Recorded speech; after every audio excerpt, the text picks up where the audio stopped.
أعوذ بالله من الشيطان الرجيم.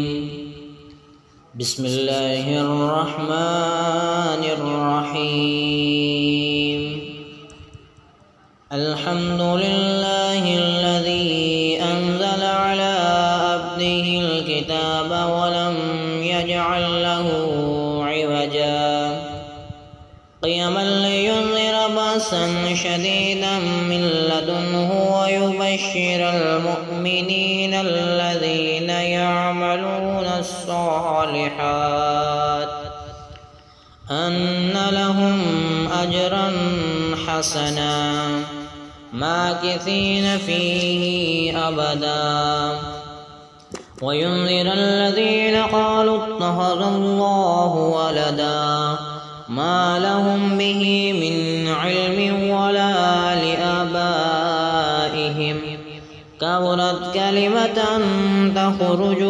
من أفواههم إن يقولون إلا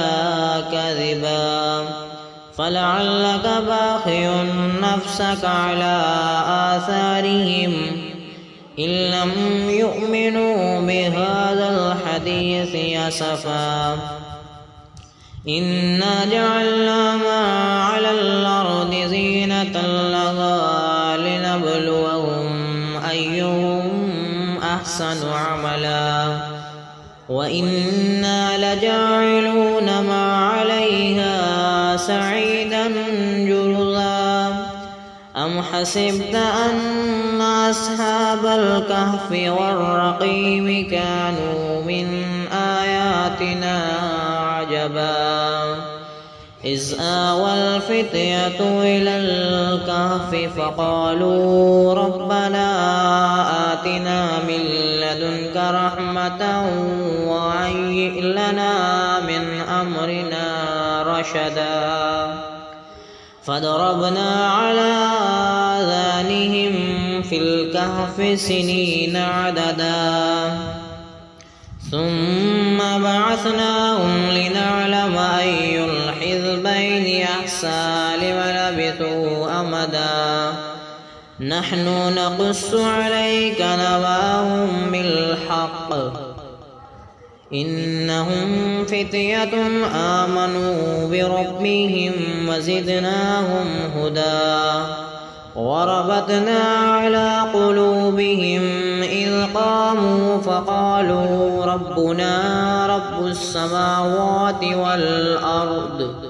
لن ندعو من دونه إلها لقد قلنا إذا شتتا أهؤلاء قوم اتخذوا من دونه آلهة لولا يأتون عليهم بسلطان بين فمن أظلم ممن افترى على الله كذبا وإذ اعتزلتموهم وما يعبدون إلا الله فأووا إلى الكهف ينشر لكم ربكم من رحمته ويهيئ لكم من أمركم مرفقا وترى الشمس إذا طلعت تزاور عن كهفهم ذات اليمين وإذا غربت تقرضهم ذات الشمال وهم في فجوة منه ذلك من آيات الله من يهده الله فهو المهتد ومن يضلل فلن تجد له وليا مرشدا وتحسبهم أيقاظا وهم رقود ونقلبهم ذات اليمين وذات الشمال وكلبهم باسط ذراعيه بالوسيد لو اطلعت عليهم لوليت منهم فرارا ولمليت منهم رعبا وكذلك بعثناهم ليتساءلوا بينهم قال قائل منهم كم لبثتم قالوا لبثنا يوما أو بعض بعد يوم. قالوا ربكم أعلم بما لبثتم فابعثوا أحدكم بورقكم هذه إلى المدينة فلينظر أيها أزكى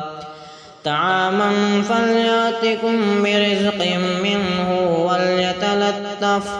ولا يشعرن بكم أحدا إنهم إن يظهروا عليكم يرجموكم أو يعيدكم في ملتهم ولن تفلحوا إذا أبدا. وكذلك عثرنا عليهم ليعلموا أن وعد الله حق وأن الساعة لا ريب فيها إذ يتنازعون بينهم أمرهم فقالوا ابنوا عليهم بنيانا ربهم أعلم بهم قال الذين غلبوا على أمرهم لنتخذن عليهم مسجدا سيقولون ثلاثة رابعهم كلبهم ويقولون خمسة سادسهم كلبهم رحما بالغيب ويقولون سبعة وثامنهم كلبهم قل ربي أعلم بعدتهم ما يعلمهم إلا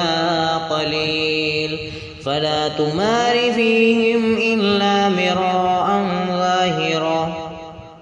ولا تستفتي فيهم منهم أحدا ولا تقولن لشيء إني فاعل ذلك غدا إلا أن يشاء الله واذكر ربك إذا نسيت وقل عسى أن يهديني ربي لأقرب من هذا رشدا ولبثوا في كهفهم 300 سنين وازدادوا 9 قل الله أعلم بما لبثوا له غيب السماوات والأرض أبصر به وأسمع ما لهم من دونه من ولي ولا يشرك في حكمه أحدا واتل ما أوحي إليك من كتاب ربك لا مبدل لكلماته ولن تجد من دونه ملتحدا واصبر نفسك مع الذين يدعون ربهم بالغداوة والعشي يريدون وجهه ولا تعد عيناك عنهم تريد زينة الحياة الدنيا ولا تطع من أغفلنا قلبه عن ذكرنا واتبع هواه وكان أمره فرطا وقل الحق من ربكم فمن شاء فليؤمن ومن شاء فليكفر إنا أعتدنا للظالمين نارا أحاط بهم سرادقها وإن يستغيثوا يغاثوا بماء كالمهل يشوي الوجوه بئس الشراب وساءت مرتفقا إن الذين آمنوا وعملوا الصالحات إنا لا نضيع أجر من أحسن عملا أولئك لهم جنة عدن تجري من تحتهم الأنهار يحلون فيها من أساور من ذهب ويلبسون ثيابا خضرا من سندس واستبرق متكئين فيها على الأرائك نعم الثواب وحسنت مرتفقا. واضرب لهم مثل الرجلين جعلنا لأحدهما جنتين من أعناب وحففناهما بنخل وجعلنا بينهما زرعا كلتا الجنتين آتت أكلها ولم تظلم منه شيئا وفجرنا خلالهما نهرا وكان له ثمر فقال لصاحبه وهو يحاوره أنا أكثر منك مالا وأعز نفرا. ودخل جنته وهو ظالم لنفسه قال ما أظن أن تبيد هذه أبدا وما أظن الساعة قائمة ولئن رددت إلى ربي لأجدن خيرا منها منقلبا. قال له صاحبه وهو يحاوره أكفرت بالذي خلقك من تراب ثم من نطفة ثم سواك رجلا لكن هو الله ربي ولا أشرك بربي أحدا. ولولا إذ دخلت جنتك قلت ما شاء الله لا قوة إلا بالله إن ترني أنا أقل منك مالا وولدا فعسى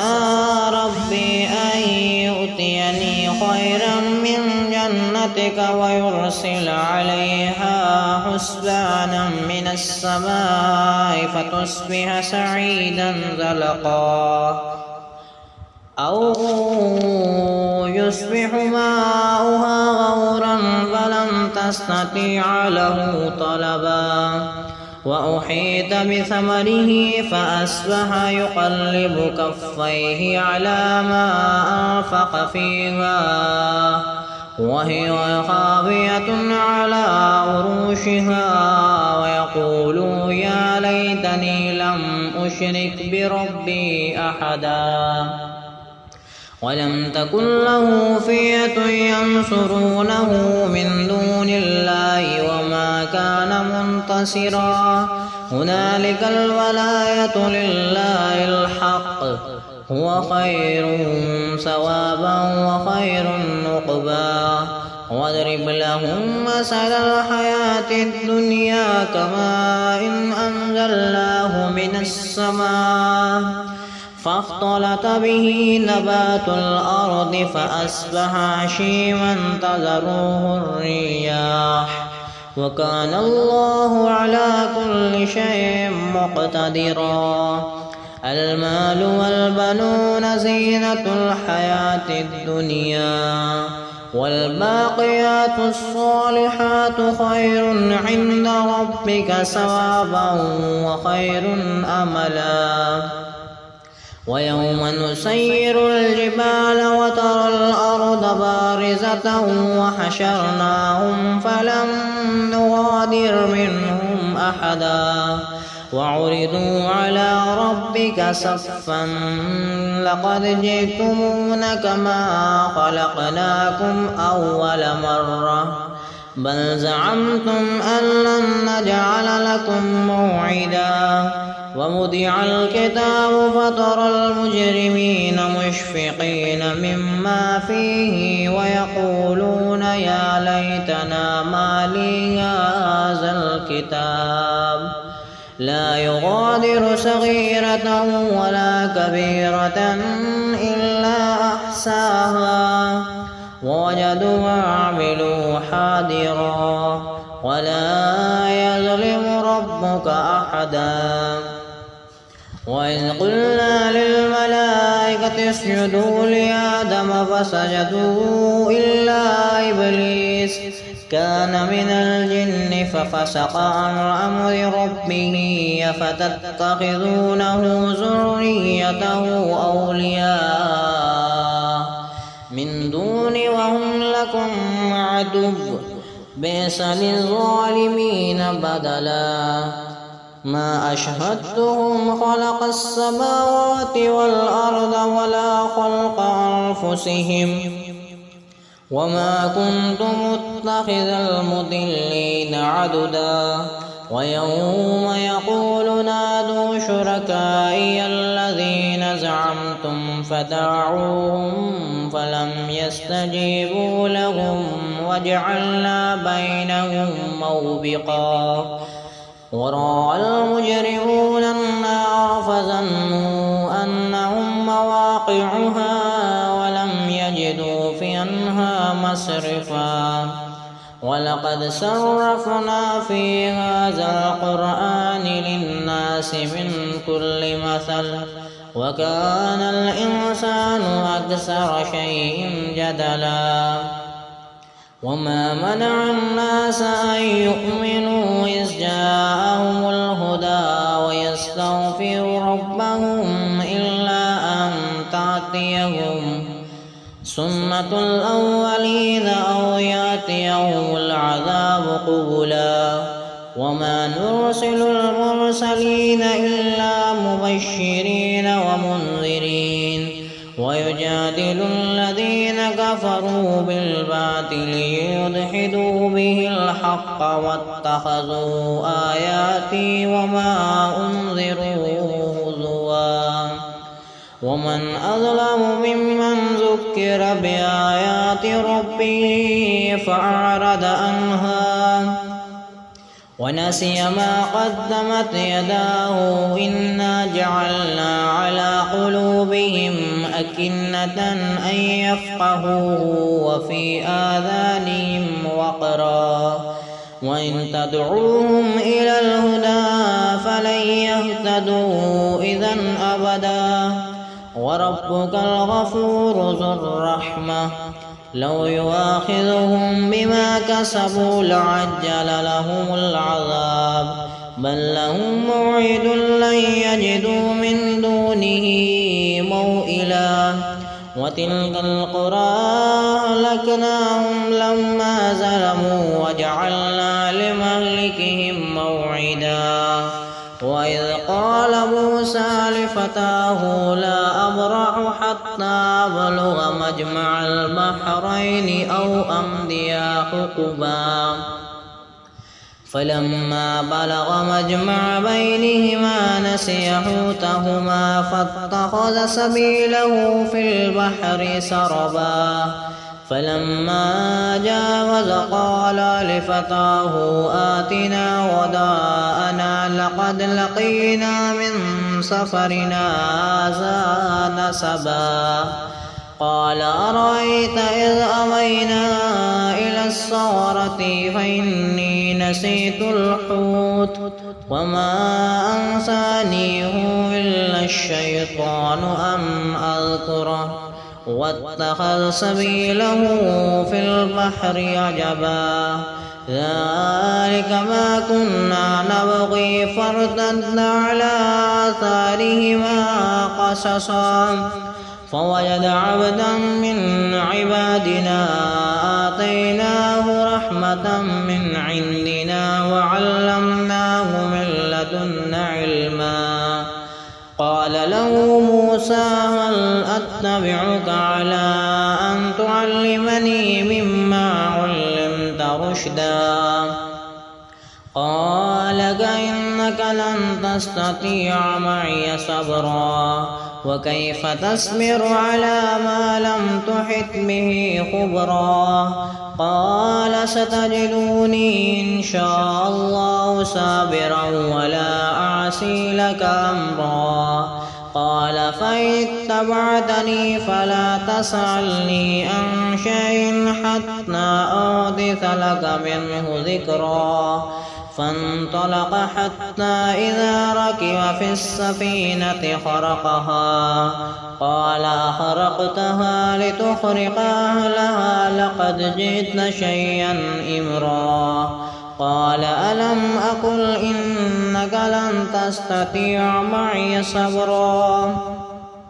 قال لا تؤاخذني بما نسيت ولا ترهقني من أمري عسرا فانطلق حتى إذا لقي غلاما فقتله قال قتلت نفسا زكية بغير نفس لقد جئت شيئا نكرا قال ألم أقل لك إنك لن تستطيع معي صبرا قال إن سألتك عن شيء بعدها فلا تصاحبني قد بلغت من لدني عذرا فانطلق حتى إذا أتيا أهل قرية استطعما أهلها فأبوا أن يضيفوهما فوجد فيها جدارا يريد أن ينقض فأقامه قال لو شئت لاتخذت عليه أجرا قال هذا فراق بيني وبينك سأنبئك بتأويل ما لم تستطع عليه صبرا أما السفينة فكانت لمساكين يعملون في البحر فأردت أن أعيبها وكان وراءهم ملك يأخذ كل سفينة غصبا وأما الغلام فكان أبواه مؤمنين فخشينا أن يرهقهما طغيانا وكفرا فأردنا أن يبدلهما ربهما خيرا منه زكاة وأقرب رحما وأما الجدار فكان لغلامين يتيمين في المدينة وكان تحته كنز لهما وكان أبوهما صالحا فأراد ربك أن يبلغ أشدهما ويستخرج كنزهما رحمة من ربك وما فعلته عن أمري ذلك تأويل ما لم تستطع عليه صبرا ويسألونك عن ذي القرنين قل سأتلو عليكم منه ذكرا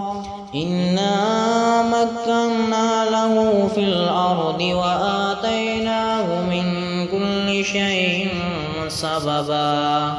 فأتبع سببا حتى إذا بلغ مغرب الشمس وجدها تغرب في عين حمية وجد عندها قوما قلنا يا ذا القرنين إما أن تعذب وإما أن تتخذ فيهم حسنا قال أما من ظلم فسوف نعذبه ثم يرد إلى ربه فيعذبه عذابا نكرا وأما من آمن وعمل صالحا فله جزاء الحسنى وسنقول له من أمرنا يسرا ثم أتبع سببا حتى إذا بلغ مطلع الشمس وجدها تطلع على قوم لم نجعل لهم من دونها سترا كذلك وقد أحطنا بما لديه خبرا ثم أتبع سببا حتى إذا بلغا بين الصدين وجد من دونهما قوما لا يكادون يفقهون قولا قالوا يا ذا القرنين إن ياجوج وماجوج مفسدون في الأرض فهل نجعل لك خرجا على أن تجعل بيننا وبينهم سدا قال ما مكني فيه ربي خير فاعينوني بقوة أجعل بينكم وبينهم ردما آتوني زبر الحديد حتى إذا ساوى بين الصدفين قال انفخوا حتى إذا جعله نارا قال آتوني يفرغ عليه قطرا فما استطاعوا أن يظهروه وما استطاعوا له نقبا قال هذا رحمة من ربي فإذا جاء وعد ربي جعله دكا وكان وعد ربي حقا وتركنا بعدهم يومئذ يموج في بعد ونفخ في الصور فجمعناهم جمعا وعرضنا جهنم يومئذ للكافرين عرضا الذين كانت أعينهم في غطاء عن ذكري وكانوا لا يستطيعون سمعا أفحسب الذين كفروا أن يتخذوا عبادي من دوني أولياء إنا أعتدنا جهنم للكافرين نزلا قل هل ننبئكم بالأخسرين أعمالا الذين ضل سعيهم في الحياة الدنيا وهم يحسبون أنهم يحسنون صنعا أولئك الذين كفروا بآيات ربهم ولقائه فحبطت أعمالهم فلا نقيم لهم يوم القيامة وزنا ذلك جزاؤهم جهنم بما كفروا واتخذوا آياتي ورسلي هزوا إن الذين آمنوا وعملوا الصالحات كانت لهم جنة الفردوس نزلا خالدين فيها لا يبغون عنها حولا قل لو كان البحر مدادا لكلمات ربي لنفد البحر قبل أن تنفد كلمة ربي ولو جئنا بمثله مددا قل إنما أنا بشر مثلكم يوحى إلي أنما إلهكم إله واحد فمن كان يرجو لقاء ربه فليعمل عملا صالحا ولا يشرك بعبادة ربه أحدا صدق الله